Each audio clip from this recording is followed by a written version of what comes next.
안녕하세요. 햇살TV입니다.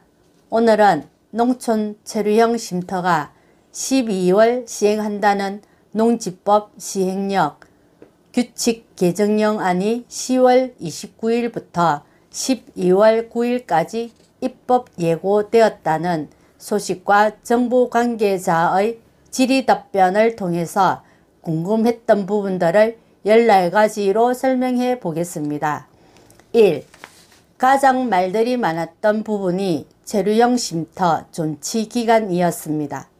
일단 시행령에는 최대 12년이지만 지자체 자체 건축 조례로 그 기간을 연장할 수 있게 하였습니다.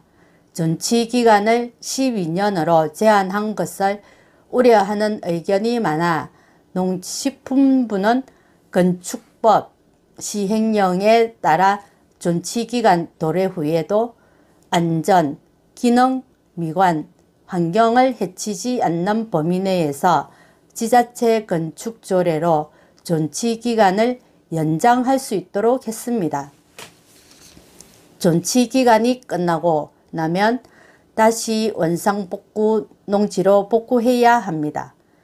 농지 전용 후에 영구주택을 지을 수 있다는 답변이 있었습니다. 조금 의아한 것이 상위법에서 하위법을 통제해야 하는데 조례를 통해서 알아서 해라 라는 생각이 드는 점이었습니다. 2. 그리고 도로에 대한 이야기도 있었습니다.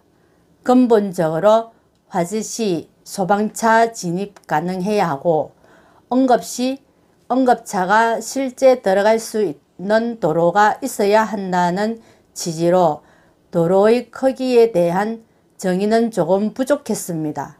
단지 농지에 접해 있어야 하는 도로의 경우에는 농어촌도로 정빈법상 면도, 이도, 농도 또는 소방차, 응급차 등의 통행이 가능한 사실상 도로로 규정했습니다.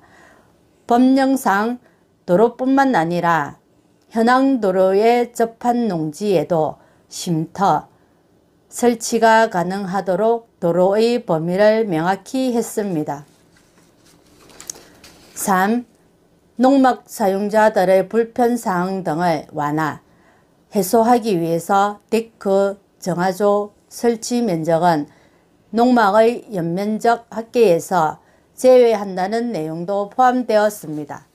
지자체마다 조례가 달라서 혼돈스러웠지만 이번 개정안으로 이제 농막도 데크 정화조가 합법화되었습니다.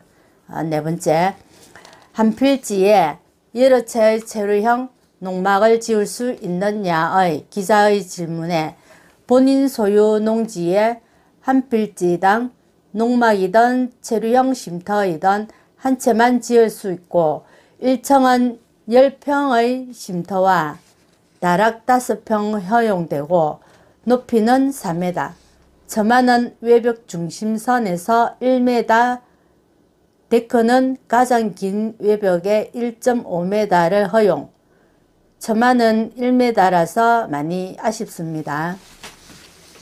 주차장은 주차장법에서 정한 주차장 1면 약 3.6평이 허용됩니다.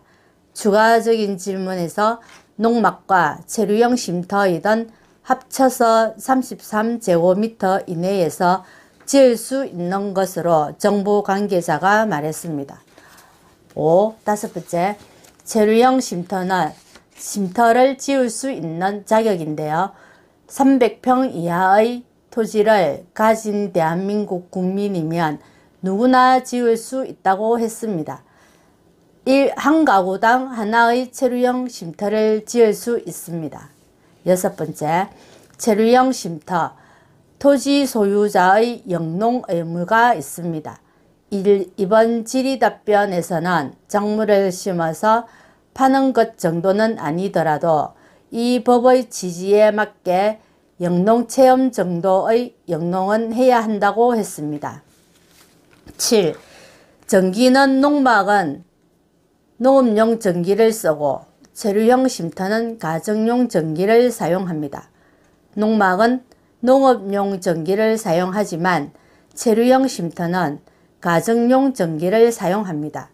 체류형 쉼터에는 가정용 전기, 농사 지을 때는 농업용 전기를 따로 신청해야 합니다.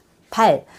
실질적인 시행 시점에 대한 이야기가 있었습니다.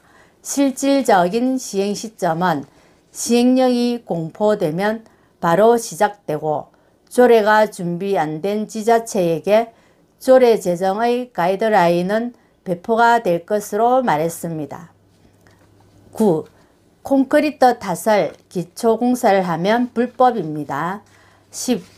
화재의 안전을 위해 소화기 한 대 및 단독 경보용 감지기 설치가 의무화입니다.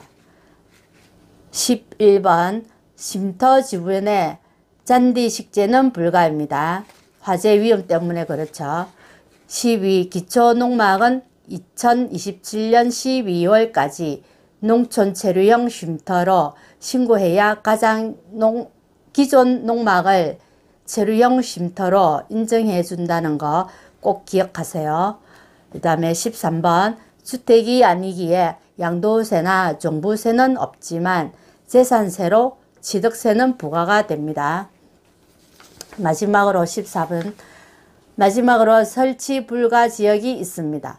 재난예방지구, 붕괴위험지역, 자연재해 위험지구, 상수원 보호구역, 지자체 조례로 정한 지역, 특히 농업진흥지역, 절대농지 등 그린벨트에는 설치 불가라는 점 꼭 명심하십시오. 이상 해설TV였습니다.